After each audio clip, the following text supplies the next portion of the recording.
Meaning of Etruscan. Etruscan. Etruscan. Etruscan. Etruscan. The term Etruscan refers to a civilization and culture that existed in ancient Italy, primarily in the region of Tuscany, between the 8th and 3rd centuries BCE.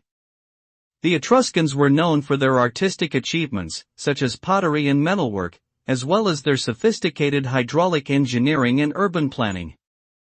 They also left behind a remarkable legacy of tomb art and funerary rituals. Today, Etruscan artifacts and remains are studied by archaeologists and historians in order to better understand this fascinating and influential civilization from the ancient past.